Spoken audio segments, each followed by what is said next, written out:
ओम नमो भगवते वासुदेवाय नमो नमः। जय श्री कृष्णा। सनातन धर्म में षटतिला एकादशी के दिन भगवान विष्णु की पूजा विधिवत रूप से करने का विधान है।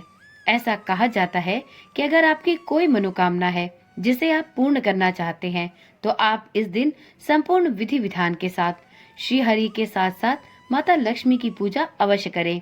साथ ही इस दिन व्रत रखने का भी महत्वपूर्ण स्थान है। अब ऐसे में अगर आप भी षटतिला एकादशी के दिन व्रत रख रहे हैं, तो इस दिन षटतिला एकादशी की व्रत कथा अवश्य सुने।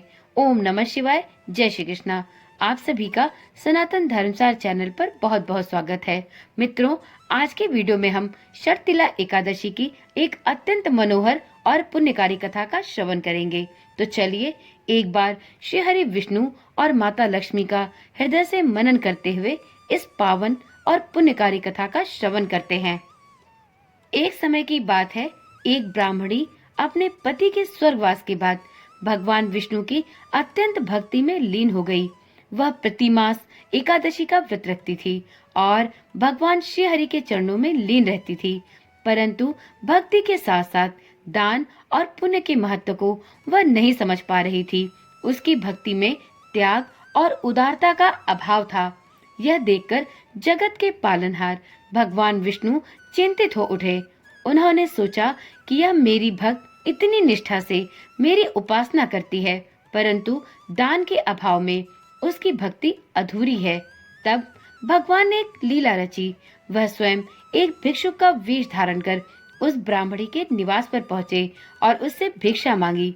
ब्राह्मणी ने अनजाने में भगवान को एक मिट्टी का ढेला दे दिया। भगवान विष्णु उस मिट्टी के ढेले को लेकर अपने दिव्य धाम बैकुंठ चले गए। समय बीतता गया और ब्राह्मणी ने भी देह त्याग कर दिया। अपने पुण्य कर्मों के फलस्वरूप वह स्वर्गलोक पहुंची। वहां उसने अपनी कुटिया देखी, जो अन्न और धन से पूरी तरह से खाली थी। यह देखकर वह बहुत दुखी हुई और भगवान विष्णु के समीप पहुंची।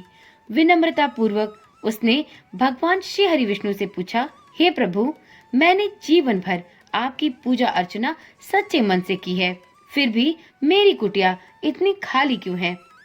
भगवान विष्णु ने ब्राह्मणी को शांत करते हुए दान के महत्व के बारे में बताया।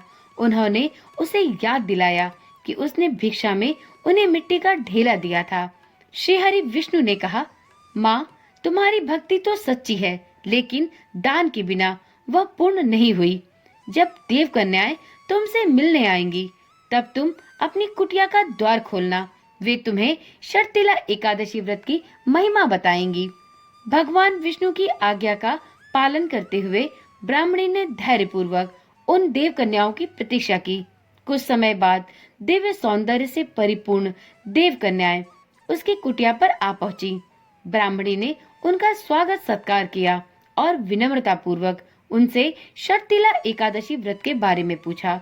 देव कन्याओं ने ब्राह्मणी को इस व्रत का संपूर्ण विधान बताया। उन्होंने बताया कि षटतिला एकादशी व्रत करने से सभी पापों का नाश होता है और भगवान श्री हरि विष्णु की कृपा प्राप्त होती है। उन्होंने ब्राह्मणी को षटतिला एकादशी व्रत करने की संपूर्ण विधि भी बताई और कहा कि इस व्रत को संपूर्ण विधि विधान से करने से आपकी सभी मनोकामनाएं पूर्ण होती हैं।